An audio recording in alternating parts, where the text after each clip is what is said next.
4월 6일 토요일 매일 성경 묵상 본문 말씀은 신명기 22장 13절에서 30절입니다. 신명기 22장 13절 이하는 10계명의 7계명인 간음하지 말라와 연결하여 순결에 대해 언급합니다. 13절은 한 남성이 한 여성을 아내로 맞이한 이후에 그녀를 미워하게 된 경우를 서술합니다. 14절은 아내에 대한 비방거리를 만들어 누명을 씌우는 적절하지 못한 남편의 행위를 지적하는데 남편이 아내를 미워한다는 점에서 그의 행동은 대단히 의도적입니다. 그 누명은 아내의 순결에 대한 부분입니다. 남편이 아내에 대해 악한 소문을 퍼뜨림으로 인해 이것은 법적인 문제가 됩니다. 남편은 미워하는 아내를 그냥 내쫓을 수 없기 때문에 아내에게 누명을 씌움으로 파혼의 책임을 아내에게 돌리려고 한 것입니다. 이는 자신의 명예와 재산을 지키기 위한 행동이었습니다. 16절에서 17절은 여성의 부모가 딸의 처녀 징표를 증명하는 방식을 설명합니다.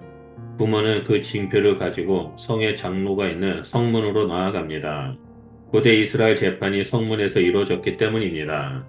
성문에서 여성의 아버지는 자신의 딸을 변호하는데 13절에 나오는 용어를 활용하여 사위의 행위를 고발합니다. 아버지는 딸의 옷을 장로들 앞에 펼쳐 보여줌으로써 딸의 무죄를 입증할 수 있습니다. 이는 그 증거물을 딸의 아버지가 보관하고 있었음을 보여줍니다. 아버지가 딸의 처녀 징표를 제시하는 것은 자신의 명예를 지키기 위해 중요합니다. 18절 이하는 여성의 처녀 징표 입증에 따른 판결이 나옵니다. 만약 남편의 고발이 거짓으로 판명되면 첫째 성읍 장로들은 남편을 징계해야 합니다. 둘째 그는 벌금으로 은 100세겔을 여자의 아버지에게 주어야 합니다. 벌금을 아버지에게 주는 것은 아버지의 명예에 대한 대가로 간주합니다. 29절에 남성이 한 여성과 동침한 이후 아내로 맞이할 경우 지참금을 50세겔로 정한 것을 고려한다면 100세겔 벌금은 결코 적지 않습니다. 셋째 남자는 고발한 아내를 평생 버릴 수 없습니다. 이는 이혼할 수 없음을 가리킵니다. 20절과 21절은 남성의 고발이 참된 경우를 서술합니다. 이것은 강압적 성폭력에 의해 일어난 것이 아니라 자발적으로 남자와 동침한 경우를 가리킵니다. 음행을 한 여성은 아버지의 집 문 앞으로 끌려갑니다. 은행에 대한 판결은 성문에서 내려지지만 간음의 경우의 형벌은 아버지 집에서 집행되었습니다. 본문은 그 아버지가 아버지의 집에서 창기의 행동을 했다고 서술합니다. 모세는 그녀를 투석형에 처함으로써 악을 제하라고 명령합니다. 22절 이하는 간음에 대한 규정입니다. 십계명은 간음하지 말라고 명령하며 어떠한 조건도 명시하지 않습니다. 그러나 본문은 간음의 다양한 경우를 제시하며 처벌 수위를 달리합니다. 또 유부녀, 약혼한 처녀, 처녀라는 여성의 조건에 대해 서술하지만 남성의 조건에 대해 언급하지 않습니다. 일부 다처제의 사회에서 간음은 결혼, 약혼한 여성이 가정을 파탄에 이르게 하는 행위를 가리키기 때문입니다.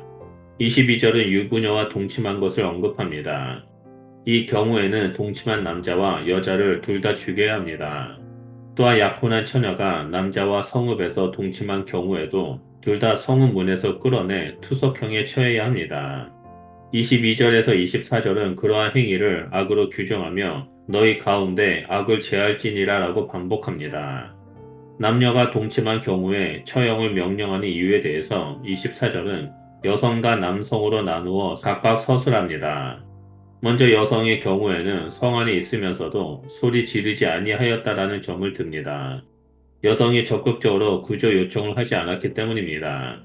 이것은 동침 사건이 강압과 폭력으로 행해진 것이 아님을 암시합니다. 여성의 자발성이 있었으므로 소리를 지르지 않은 것입니다.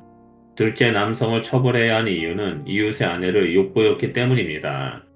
여성의 행위에서는 자발성이 중요하다면 남성의 행위는 폭력성을 언급하고 있다는 점에 주목해야 합니다.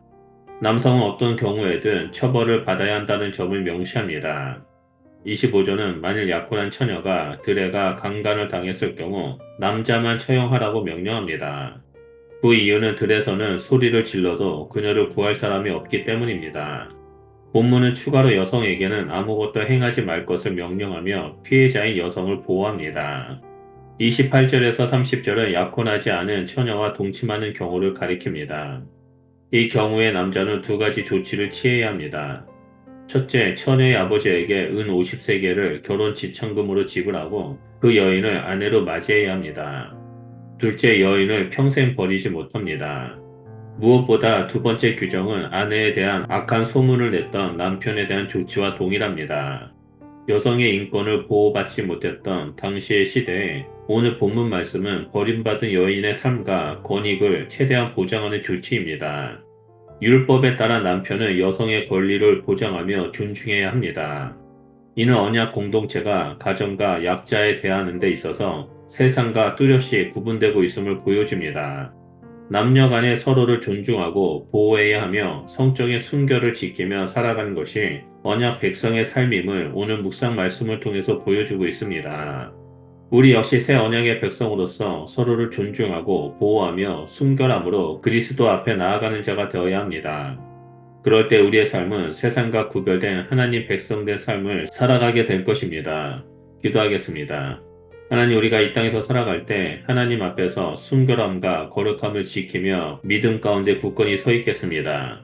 우리가 하나님의 말씀을 기억하며 이 땅에서 순결함과 거룩함으로 서 있을 때 우리의 삶을 통해 이 땅 가운데 하나님의 거룩함이 흘러넘치게 하시고 많은 영혼들이 그 거룩함 가운데 나와 주님을 경배하는 일들이 일어날 수 있도록 역사하여 주시옵소서. 그래서 세상과 구별된 삶을 살아가며 곧 오실 주님을 맞이하는 거룩한 신부의 삶을 살아가는 저희들이 될 수 있도록 역사하여 주시옵소서.